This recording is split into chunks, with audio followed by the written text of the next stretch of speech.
अस्सलाम वालेकुम students, today's our topic is elasticity. आज का हमारा टॉपिक इलास्टिसिटी है। अगर हम रबड़ बैंड को खींचते हैं तो उसकी लेंथ इंक्रीज़ हो जाती है।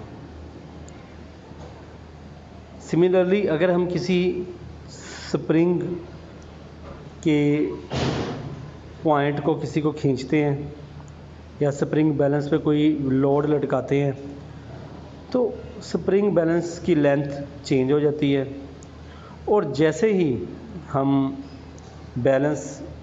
स्प्रिंग बैलेंस से वेट को रिमूव करते हैं तो स्प्रिंग बैलेंस अपनी पहली स्टेट पे वापस चला जाता है।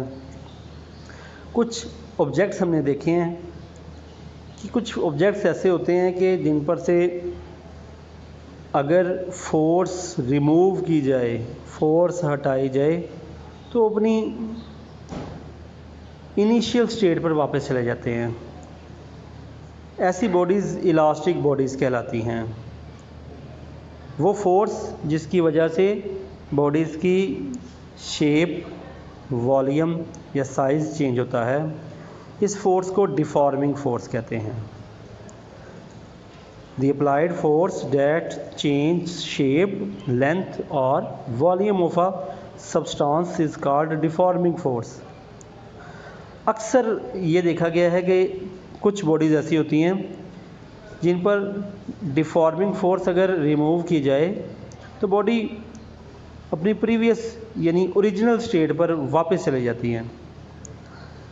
ये प्रॉपर्टी जिसकी वजह से डिफॉर्मिंग फोर्स हटाने से बॉडी अपनी ओरिजिनल साइज़ में या ओरिजिनल शेप में वापस चली जाए, ऐसी बॉडीज़ इलास्टिक बॉडीज़ कहलाती हैं। और ये प्रॉपर्टी इलास्टिसिटी कहलाती है, यानी कि वो प्रॉपर्टी जिसकी वजह से डिफॉर्मिंग फोर्स हटाने से body original size and shape में वापस चली जाए, इस प्रॉपर्टी को इलास्टिसिटी कहते हैं।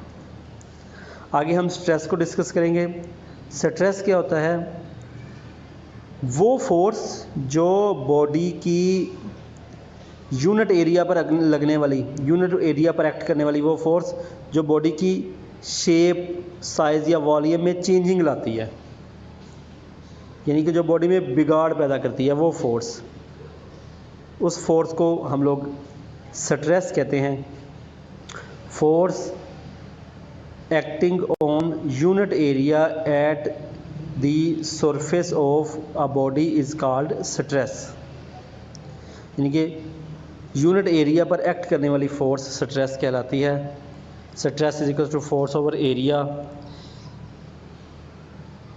इसका यूनिट न्यूटन पर मीटर स्क्वायर है, क्योंकि फोर्स का यूनिट न्यूटन है, एरिया का मीटर स्क्वायर है, तो स्ट्रेस का यूनिट क्या बना? न्यूटन पर मीटर स्क्वायर। आगे स्ट्रेन है। स्ट्रेस की वजह से किसी जिस्म में जो तब्दीली आती है, लंबाई, वॉल्यूम या शक्ल में जो तब्दीली आती है, उस तब्दीली को असल लंबाई पर तकसीम करके, यानी कि जो स्ट्रेस के ज़ेर असर चेंजिंग आई, उस चेंजिंग को एक्चुअल इनिशियल यानी असल लंबाई पर तकसीम करके स्ट्रेन हासिल की जाती है। स्ट्रेन का कोई यूनिट नहीं होता, क्योंकि ये दो एक जैसी मिकदारों के दरमियान रेशो होती है, रेशो बिटवीन सेम क्वांटिटीज़ होती है, इसलिए स्ट्रेन का कोई यूनिट नहीं होता। यानी कि चेंज इन लेंथ को एक्चुअल लेंथ पर डिवाइड करके, चेंज इन लेंथ को एक्चुअल लेंथ पर डिवाइड करके हम स्ट्रेन हासिल करते हैं। यानी कि जो आप डायग्राम्स में देख रहे हैं कि लेंथ में चेंज है, जो चेंज आ रहा है उसको एक्चुअल लेंथ, असल लेंथ पर डिवाइड करने से स्ट्रेन हासिल होता है।